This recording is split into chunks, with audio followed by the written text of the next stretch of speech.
All right, well, good morning. My name is Anthony Buckner, and I serve as the Chief Deputy of the Shelby County Sheriff's Office.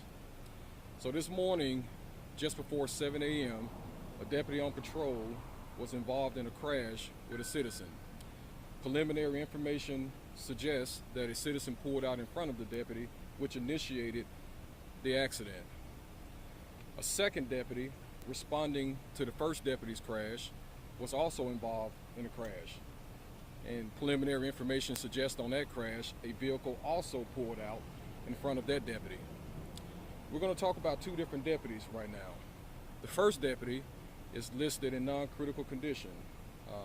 The injuries from the crash were bumps and bruises. We don't believe at this time that anything is broken, but he's listed in non-critical condition. The second deputy is listed in extremely critical condition. We've been here at the Regional 1 speaking with medical professionals about the deputy's condition and possibility of his recovery. Right now, it's going to be touch and go for the next couple of days for this deputy. I've had the opportunity to spend time with the families of both of these deputies, and one thing that they're asking for are the prayers of the community. We have some of the best medical professionals in the building that sits behind me, Regional 1. But the best medicine that these two deputies can have is the prayers of our community. Right now, we don't have a lot of information more than what I've shared about the crash. We did reach out to the Tennessee Highway Patrol, who is actually investigating both crashes. But the most important thing for us to communicate to the community is that we have one deputy in extremely critical condition and a second deputy in non-critical condition. And right now, we need prayers. To kind of paint the picture a little bit more, these two families received a knock on the door that no family of a law enforcement officer wants to receive. And it's that knock from deputies racing them to the hospital. For those families, there's a lot of terror, there's a lot of fear, and there's a lot of concern when they get that knock. But one thing that they saw and they commented on when they got here is the armada of deputies and police officers and troopers that were already waiting here to greet them and offer them prayers.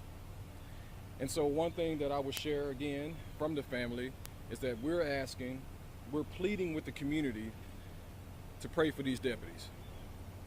These men and women go out every day to serve the community that we love. And we want these deputies to know that the community that they serve every day loves them as well. Right now, these deputies are currently still obviously in the hospital. One deputy is in trauma and the second deputy is in trauma ICU. And so right now, that's the only information that I can share.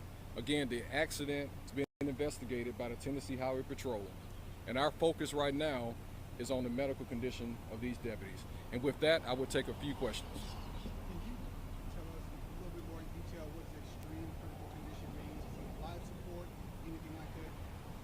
So the deputy is on life support.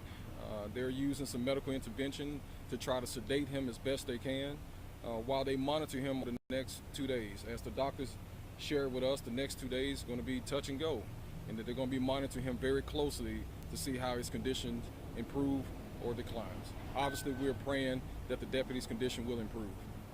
Obviously, this is a harsh reminder of drivers just paying attention and taking a safe look when pulling out. Yeah, so I don't know many details of the crash, but I will say this. Over the last several months and actually the last several years, you've seen a lot of initiatives from the Tennessee Highway Safety Office dealing with distracted driving. And I'm not suggesting that this crash in particular suggests that, but one thing we do ask motorists is please stay off your cell phones and pay attention to the traffic around you. These motor officers, they face danger every single day. Obviously, they're not inside of a vehicle, so crashes like this can really exacerbate injuries that they sustain. So we're just asking people to stay off the phone. The motorcycle community depends on us making sure that we are paying attention to our driving behaviors. Anybody facing any charges right now? So questions regarding charges in relation to both crashes will have to be sent to the Tennessee Highway Patrol. They will be the authority that can comment or weigh in on those questions. Any other questions? Thank you.